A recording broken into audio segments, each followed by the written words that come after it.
เอาละโจยเนียนครการบ้านคา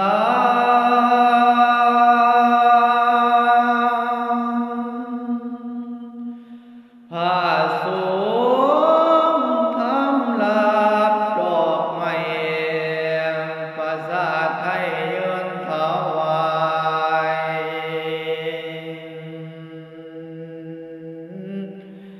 ลาสิกขาจากขายลัทธิเพศสลาเสีย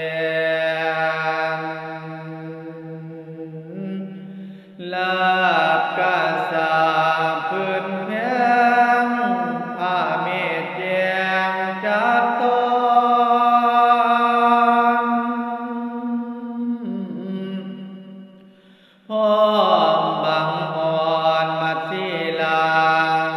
ลาสิกขาสิโคงเต้าสาวปาสาทีน้องเดโวห้องเสื่อนสูง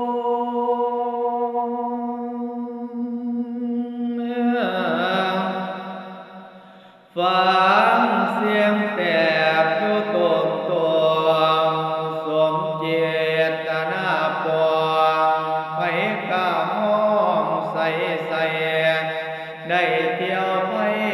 เลื่องลางพากันนอนแลมยางในว่านั่งเดือนเนืองเอื้อมขาหนึ่งมวนหาวได้ส้มดาวเสือนกะใจ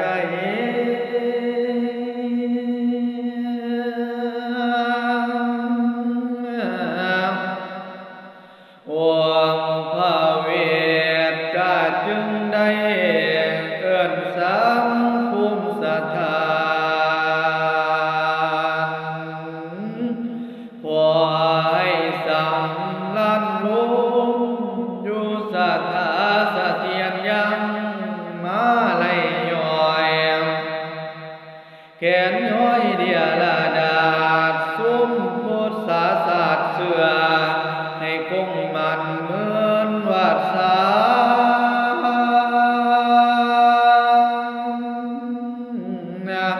เยี่ยมศีลาขึ้นนองปะเสียใส่แก้วกัวก่อนเดิน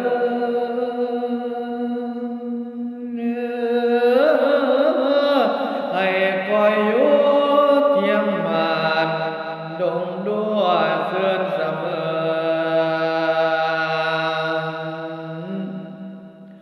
ให้คอยอยู่ดีเดื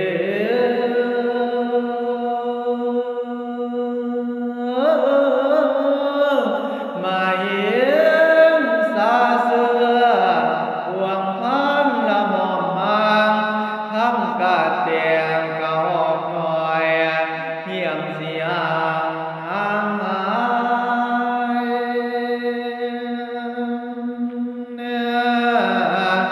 เสียได้เดีอาสมน้อยที่เคยนั่งบำเพ็ญอย่างเห็นว่ามีวันได้ไหวหานขึ้นคง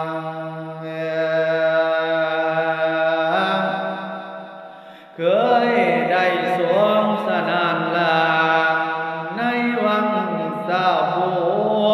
บาทธานีสิมาหังเอียงจังว่าบุพเพสร้างสรรค์มาแต่ดำน้อยได้เพิ่งพาเพียงเล็กน้อยศิลาก่อนละเดือ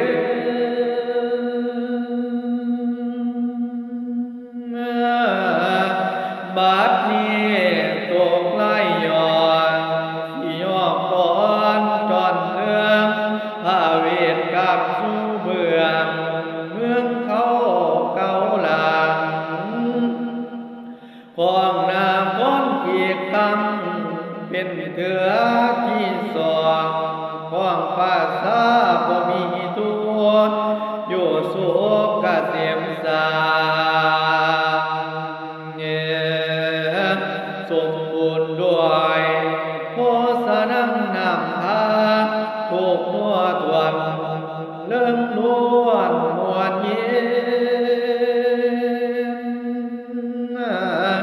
นาคอนกันกาส่วนสิ้น48ประคาถาเวสสันตราของมึงราชธรรมเต็มตังเนียติตังบนจอมฟ้ามรณะมุมพานได้100 เศร้าวัฏการอาวาสานสู้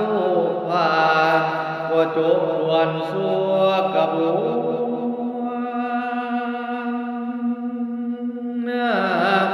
เดืองพันคาถาล้วนในส่วน13 กันพันลานามาโคสุปาการวัดสานสินองค์โหนีจอมฟ้าพาสัทธาเทศโปรดสาดกตัดประกาศสินประสุมเรื่องก่อนการเพียกาวิผู้ก่อนทานมวลหัวปิสุส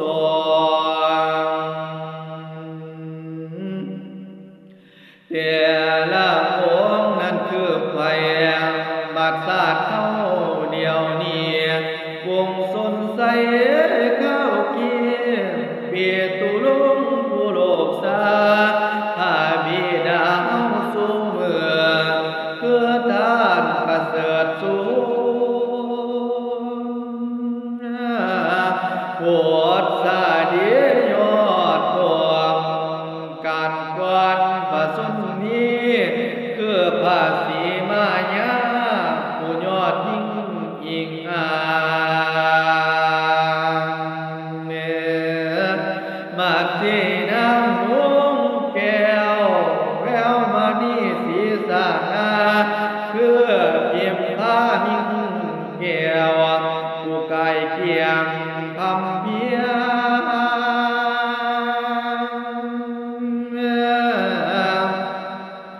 สาลีลาดบาดเบืองได้แก่พระลาหุนส่วนกันหาเป็นผู้ผลวันนาสงาเสียงามผู้สู่สาคูพับไม้กับไก่เป็นผู้แก่งเทวทัตผู้กันแก่งกรรมสิเกี่ยวพันมีตาศาสตร์นั้นกับเกิดอุบัติมาหากเห็นนั้นกินญาติจาบ่ละเว้นตัวคนทั้งของเข้ากีกลับคืนมาเมียนพวกทานเคยได้ท่านก็รวมกุศลสร้างรวมมาเว